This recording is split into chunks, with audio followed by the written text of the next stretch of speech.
You're listening to the Perth Property Show, Australia's only weekly property podcast by West Australian experts for West Australian listeners. Catch your latest episode every Monday at 7 a.m. Good morning, everyone. Welcome to the Perth Property Show. My name's Trent Fleskins, your host as always. This week we have a really unique conversation to be had with my friend Charlie Gunningham. A lot of people in the West Australian real estate and innovation industry would certainly know who Charlie is, especially from his days at Rewa a few years ago. But a lot of listeners also wouldn't know who Charlie is, and today we're going to explain why he is so important to all of our property lives these days, because the innovations Charlie made around 22 years ago have led to the websites we use all the time. So Charlie Gunningham, thank you so much for coming in today. Thanks, Trent. Thanks for having me.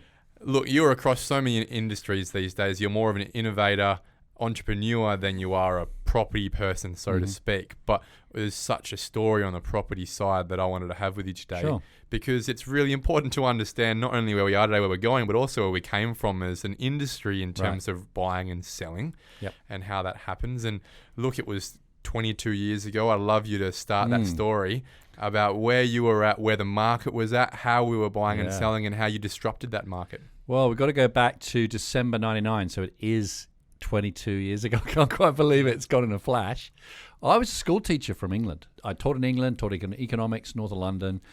Always wanted to come to Australia since I was a backpacking teenager in the 80s. Got an older brother who moved here in the 80s, came over for the wedding, and I went, what is this place? Australia. It's sunny, it's bright, it's positive. They'd won the America's Cup. They'd had the Commonwealth Games in Brisbane, and I fell in love with Australia and Australians. So I knew I was going to get here. Got a bit waylaid in Singapore, met my wife, taught in a big expat school, came here in 97, did an MBA at UWA, and I was teaching at Hale School. So I'm head of commerce at Hale School, coaching the cricket. John Inverarity is the headmaster, former Aussie Test player. That's it. Fantastic. I'll do an MBA because maybe I'll be a headmaster one day. That'll be useful. I had no intention I was going to branch out into business, let alone do an online real estate venture. But that's what happened in 99. And what did it lead to? What was the website? What was the venture? So it's called AussieHome.com. And I graduated from the MBA and I was back full-time teaching. It was before we had kids, Lisa and I. I remember Easter 99, walking down a beach in Esperance. And I said to Lisa, look, I'm back in teaching full-time and I know that's my career, but I think I've done this MBA. I want to go and do something else. And a guy called Nick I'd met on the MBA. He's a Swiss guy, but grew up in New York. He and I were chatting about how ridiculously antiquated buying a property was. Now, this is back in the 90s. It's probably been like that way for hundreds of years. You had to wait for the weekend paper. Saturday paper was the Bible, right? Back when it was huge. It was a book. 120 pages was just the real estate lift out, and the car lift out, and the boat lift out, and the jobs lift out, right? You were very young then, Trent. I wasn't embarrassed, but you were still in single digits, I think. But it landed like an earthquake on the front of your house lawn every weekend. Roll it up and you could kill someone. It was a weapon. It's a huge thing.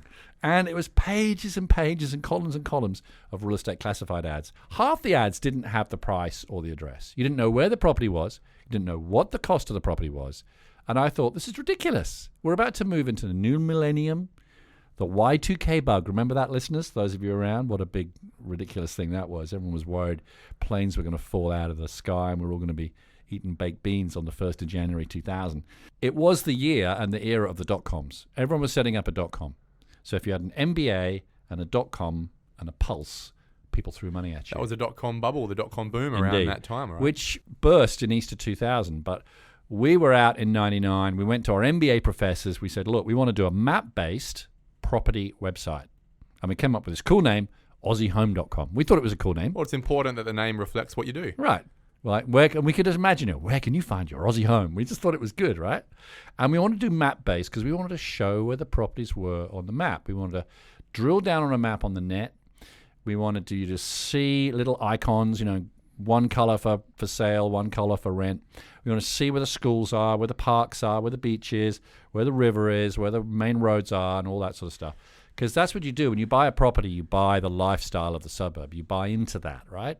That's why you buy in Mosman Park or you buy in Dinetta or wherever you buy. So it was a map-based classifieds for property. Correct. It is your essentially what we're talking about these days. It's your realestate.com, your domain, your REWA, right? Correct. Did any of those exist when you started? So I don't think domain existed. Property.com was around, but then none of them had maps. REWA, I think, was called REWA.net then, and it didn't have many properties in it, and they weren't really updated, maybe a few hundred properties. Realestate.com were around, but they were over east. Back then, they had barely 100 properties in the whole of the state on REA, back then, right?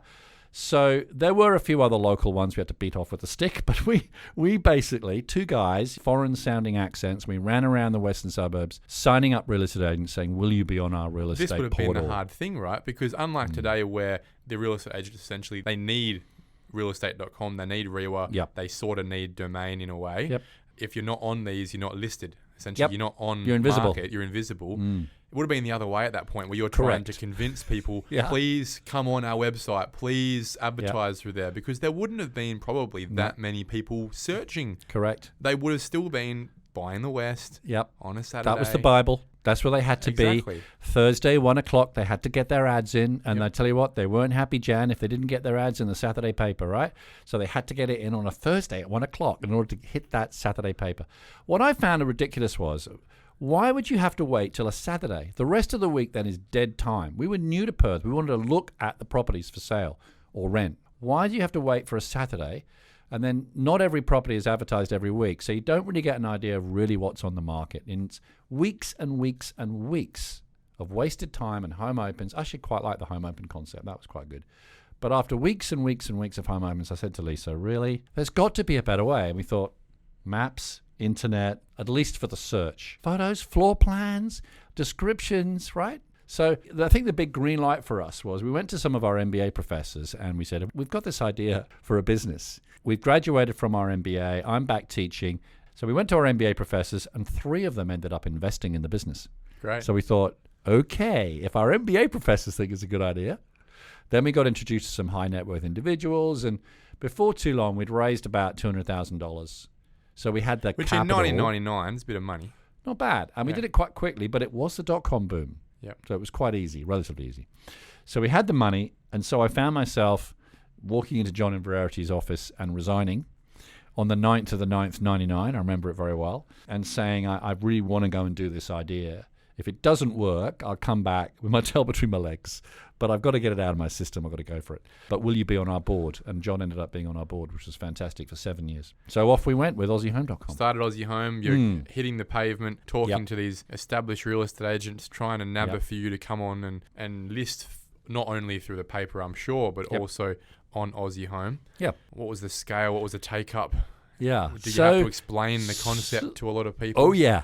And I now found by being a former teacher, I realized you have to educate to sell. So if I could explain it well, maybe I could get them on. So that's what we did. We had a lot of time educating them in getting them on the internet, maybe getting them their own website as well, which actually became another source of revenue. And then later when realestate.com and Domain and REWA got its act together, we would feed properties to those sites because by the time REA got here in 2003, we were 4 years old and we had most of the market, certainly in the western suburbs, around the river, the city, Freo, Mount Lawley, that sort of areas. But it still wouldn't have been the norm. It still wouldn't have been. It was becoming. It was first slow thing at that point in time. And the thing I've noticed about change, Trent, is actually everyone goes, "Oh, change is so fast." I'm going, actually, the best change happens slowly. This shift from print to digital happened over about 5 years. We just didn't notice it until the 5th year. Right. And then it happened fast. Everyone thinks it's an overnight success, but no overnight successes are overnight success. You know, Google, Facebook, Airbnb, you look at them, they actually had 4 or 5 pretty quiet years before they made any money. And then when you first heard of them, everyone's talking about them. So I think the things that last are the things that go slowly. The flash in the plan, the quick Harrys, they're the ones that fail. So we were in it for the long term. We had a couple of first few years were difficult. The dot-coms bubble had burst in Easter 2000. We know we weren't going to raise any more money. So it was head down, get agents on by hook or by crook, get them paying something. We only charged like $100 a month, get them paying something. That was the cost of one ad in the paper. But just get them on. And we had this sort of mapping technology that no one else had. We were the world's first map-based property site. Google Maps would have been really, really early days. 6 years into right? the future. We were 6 years for Google Maps. So this is before Google Maps? Oh, 6 years before. Because I forget when it first really started. 2005, 2006. So what were you using at the time then? We were using Esri software that you use in the mining industry or in transport industry or logistics industry, which is desktop software, but not very good for internet, where you've got to do live feed, live connections, right, over map servers and stuff. So our maps weren't very good, but they were maps. And we used about 3 or 4 different mapping providers. And then Google came away and gave it away for free. And we went, oh, okay, great. That's helpful. But then we put that on and off we went. So it took 5 years, I'd say, to establish the business till we had enough scale that we were profitable. And there was some dodgy moments in those early years where we might not have survived. When do you think it was that the year where it became the norm for sellers to want their agents to be listing online, regardless of whether it's Aussie Homes or not? So again, that it wasn't a point. It was a transfer of power from print to digital. When we started in 2000, we reckoned about $10 million a month was spent in real estate print ads with the West and the Sunday Times and a few others. Classifieds are the most profitable part of a paper's business, Correct. right? You imagine, how do they survive now? Because that has gone and leached to the internet. Yeah. Over time, it started to dribble away. And I reckon it took about 5 years for it to tip over to the digital. And that was about the time we became super profitable such that we could pay dividends to our shareholders. In the second 5 years, it was fantastic because every new real estate agency that came on board, we could do their website, we could feed them to REWA, which we also got paid for, REA domain. There'd be a hosting fee as well. There'd be the subscription portal fee for Aussie Home. You had it all on. We gave them a username and password. They uploaded all the properties, and then we sent them an invoice. It was a fantastic business model once you get scale, but it takes time. A lot of listeners right now will be thinking, right, now I've figured out who Charlie Gunningham is, but I still don't really remember Aussie Home. Right. Tell us about that transition as to how you are really in Western Australia, the godfather, in my words, of online listings in Western Australia. What's that transition? What happened? Right. So we had a 10-year journey. The first 5 years was really sort of, and I tell this to startups now. I look at a lot of startups. It could take you 5 years to find out exactly your business model, how it works. And even then, the most likely outcome is it's not going to work. You up for that? Because that's the challenge. It's not swanning through a co-working space with tight jeans and a cool beard and a mocha frappuccino going, hey guys, let's write some code with our ponytails. That's not it. It is like banging your head against a wall. It's painful. But we got through that. We got scale. And the second 5 years, we just became bigger and bigger. And then we started looking at what are we going to do now. We had a little foray into Jakarta. We had an office being set up in Singapore. We had a licensee in Sydney. But by then, actually, realestate.com had become very dominant. They'd bought property.com, and that then made them number one. They had scale. They were basically hoovering up everything. By the time they got to Perth in 2003, we were pretty dominant, so had to deal with us. They blew past us eventually and became the number one and blew past REWA. And in 2010, I sort of figured out to myself, Aussie Home, we're in Netherlands, we've done well, we're profitable, we're paying dividends, it's all great. But really the deal here is there a deal to be done maybe with REWA? And so I went and had a coffee with Anne Arnold, the CEO of REWA. At the time? At the time, Neville was CFO. And she was, I know, looking for someone to run REWA.com. And I thought that was an opportunity to say, well, what can Aussie Home and REWA do together? And I didn't actually go with the idea of, hey, REWA could buy Aussie Home. I thought maybe we could run REWA.com for you, or we could merge the two sites, and then we can run that bit. And you can do your advocacy and your training, and we'll do the REWA.com bit. That's maybe what I was thinking at the time. And she said, that's an interesting idea. Yeah. Okay, let's go and talk to Neville. So we went back the next week. And we had a bit more of a chat. Neville Pozzi, the current CEO, awesome guy. Been in REWA since 1977, so he knows where all the bodies are buried. And he's going to be retiring next year. And I'm going to say here, Trent, if they don't name REWA House the Neville Pozzi House, something's gone wrong. So make that happen. From having that cup of coffee and talking to Neville, 6 weeks, deal done, signed by council. 10 days later, I'm walking into REWA. I'm running REWA.com. REWA took on all my staff. So to make it clear, Aussie Home, which you started with your partner, was bought out by REWA.com. 100%. Lock, stock, and barrel. So the REWA.com we know today, the foundations of that was Aussie Home. Well, it's a merger, right? So REWA.com had been going since 97. Again, Neville's got to have a lot of credit here. He's the guy that started REWA.net back in 1997, before Aussie Home, 99. He was the one that had to go to council and say, the internet's coming. We're going to budget for this. Give us $100,000. A lot of money in those early 2000s to do this crazy internet side. And he was the guy, because I thought, if anyone's going to kill this deal, it's going to be the CFO. Neville was very keen to make it happen. Anne and Neville were fantastic. Deal done in 6 weeks. I then go and work with Anne and Neville. Neville becomes the CEO. We're still really close friends. And I had a fantastic 3 or 4 years working on Rewa.com. In a world now where realestate.com, if we're fair, is nearly the be-all and end-all in property, if you're not on realestate.com at the same time, you're also missing out. What function does Rewa.com and to a lesser extent Domain.com, what functions do they serve these days other than really being that mainstay for all Rewa listed agents to at the very least be listed on Rewa.com, even though they're probably on realestate.com Also on REA as well, yeah.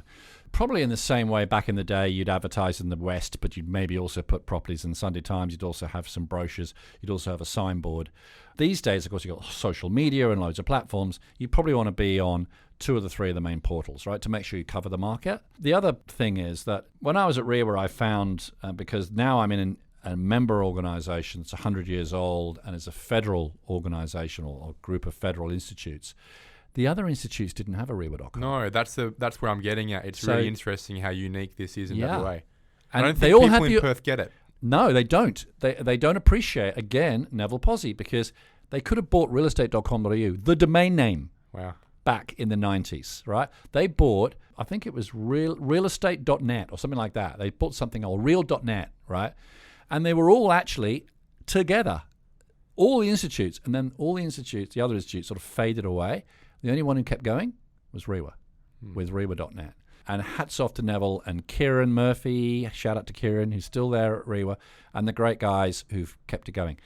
And I said to Rewa members in my 3 or 4 years I was there, you've got to thank Rewa, because we are keeping REA honest. Over in Queensland, where they don't have a portal, REA charges twice what they charge here. So your dividend by supporting Rewa is we do keep REA's prices down. We keep them honest. And we keep them honest. And Rewa itself is far cheaper. And we have a good reach. We got 95% of all real estate agents in WA are Rewa members. It's very rare you'll see a selling agent who's not a Rewa member. Very and if they are, you have to ask why. It's a very successful real estate institute. The other institutes have 40 to 60 to maybe 70% membership. Nothing like the success of Rewa. Look at its building. I was there when they put up the new building, $8 million building or something, and they bought my company. I mean, you know, they don't go around buying companies. But now Rewa under Neville has made investments in some PropTechs, in some PropTech investment funds. Neville is right there at the PropTech hub, supporting Callum Ashton and what's going on with PropTechs. He's right at the cusp.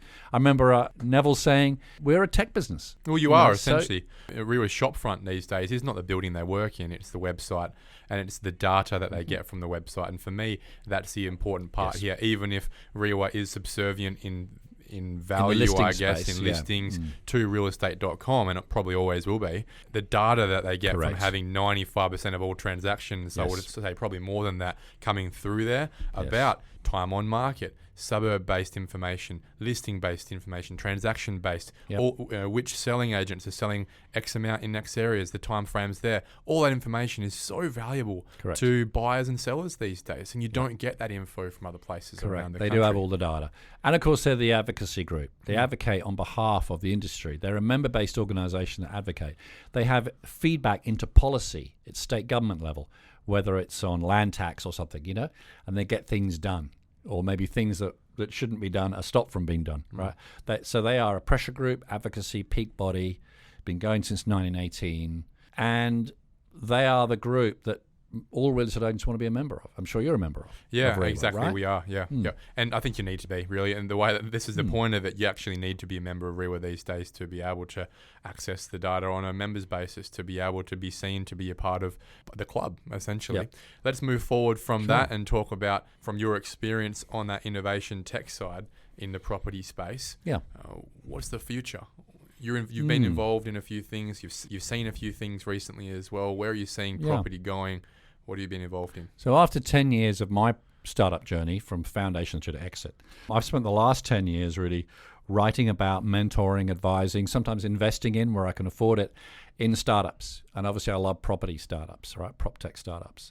And it was great that last year, about this time last year, a guy called Callum Ashton who I'd come across with Builders WA, Builders with a Z, which is like a matching service for people who are looking to get a loan, looking to get maybe a piece of land and build on it. He had come through Kurt Ignition, and I'd mentored on that. And he told me how he wants to get a group together to get all sort of fellow PropTechs together. And I said, well, you need to go and talk to that guy over there, which is Jeff Leach. And if you know Jeff from the JJ Leach Group, but I think they own about 17 different properties in the city. And quite a few of them at various times have been empty. And I know that Jeff had been putting startups in there because he liked to have at least some people in his buildings rather than them empty. And so wind on a few months, January, February this year, the PropTech Hub opened at 110 William Street, which is one of Jeff's buildings, and has now taken over 2 floors and is full. Just with this week, they launched a PropTech Investment Council, which of course Neville is on, but also Tanya from UDIA and Kath from HIA and Sean, who's the COO of Open Negotiation, and Greg, who's the CEO of rent.com.au. He's just accumulated an amazingly powerful group of people who want to help PropTechs. How can these clever startup property tech companies help solve problems in the industry? Finally, there's a place where they're now all housed, where they have events, they have pitch nights, they have functions, they have awards, right? I've been down there a few times. They also have a podcast called the PropTech Radio Show, which I'm one of the co-hosts on, so shout out to those guys. So they've done a tremendous amount in their first year to try and celebrate PropTechs, raise the profile, keep the talent here, and maybe even get some capital as well. So there's a lot going on. Any specific shout-outs to where you see in the next couple of years things will start popping up? I got a shout-out to Udrew, which is one of the most impressive, not just PropTechs, but startups. I mean, Tom Young, awesome guy, ex-drafty, saw a problem himself where he was doing, I think, some sort of extension on his house or something like that, and he put all the plans into the council. This is years ago. And he was ringing up, months go by, and apparently there'd been a misspelling of the street, so he had to start it all over again. And it took 11 months to get planning permission just for like doing a gate or something. It was ridiculous, a fence, right? And he said, there's got to be a better way. So he developed Udrew, UDREW, which a few years ago was won Innovator of the Year. You can basically cost and plan and get permission for your extension or your fence or whatever, or your pool in a matter of minutes, not months, using his technology. So City of Wanneroo are trialing it. Various other LGAs are trying it. He's been testing it in New Zealand. Like, he's really, you should have him on this show. He's a really, really cool guy. Very cutting clever the red technology. tape, which is the big issue we've got in Western Australia, and probably national, certainly nationally as well. When you think about a place like Sydney, they're always complaining about how the price rises aren't just demand driven, they're also supply driven, just given the fact red tape is such an issue. It takes years to get anything approved.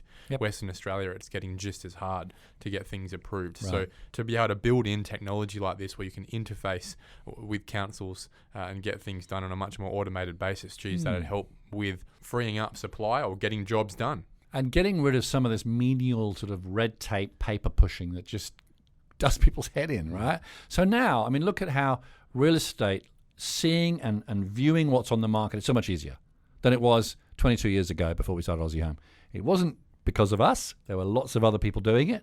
But look at that change. That change is going to happen for all sorts of things. Real-time conveyancer with Kylie Dillon.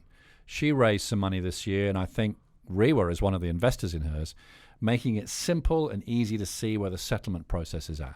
She is a conveyancer, she's worked at PEXA, and she raised some money and she's got out with real-time conveyancer. There are some really interesting PropTechs that we're just at the cusp of it, changing the way property is transacted, actually making it better, more transparent, easier, quicker, more efficient. The newspaper is an ever-dying beast. How are we taking that online in Western Australia? Yeah, well, I had personal experience of that as well. So having done my 13 years in online real estate, I was tapped on the shoulder to go and help the guys at Business News, which is a city-based business publisher. In fact, the only Australian city-based business publisher left in the country, which I'd been a subscriber to and I always thought was great. The weekly paper I thought was great. But the owner said, look, we know that printing papers is not the future. And I'd seen how digital had really eaten in and really eaten the lunch of the newspapers like the West Australian and the Sunday Times, etc. And I always thought, well, maybe I can flip onto the other side and taking my experience into Business News, can I help them transform them to be a digital business? So because they're in a niche with corporates and business people up and down the terrace, there is an ability there to put up a paywall and get people to pay for that content. That's content they want. They'll pay for it because it'll help them do business. So we did that. And I brought in my good friend Evan, who you know from Living Online. Yep. One of the best things I did at Business News was hire Living Online and get them to help me raise the traffic of Business News. I think they took it from 40,000 a month to just under 200,000 a month from behind a paywall, which was pretty heroic. And on the back of that, we tripled subscription income. We grew our digital advertising and we became profitable and got through that shift from print to digital. So there's a nice little case study of a local niche publisher successfully making the transformation from print to digital. Talking about Evan, the Property Tribune. Indeed. Evan approached me and with a great idea for a new property news site, the Property Tribune. And we were having this lunch, and then halfway through he starts pitching it to me. It's about a year ago. And he said, I said, send me some information. Sounds interesting. He sends me a series of emails. And when I put them into a Word document, it was 17 pages. And it was like a beautiful business plan, all thought out. The competitors, the business model, how it was going to work, the content strategy. And I'm going, I'm in. This sounds really interesting. And he said, I'm glad you said that because you're probably about the one person who could do it. Yeah. You've got property, tech, media experience. I'm going to fund it. I'm going to hire you to do it. You tell me who else we need, and we'll just launch in February. And I went, when? She said, February the 1st. And I want 100 articles up on the site before we launch, and then I want 20 a day. I said, so we'll just start in WA then? He said, no, Australia-wide, day one. I went, rock and roll, let's go. So I spent a couple of months in with the Living Online team over last summer, and we launched in lockdown on the February the 1st with 100 stories on the site, and by week 2 we were churning out 20 a day nationwide.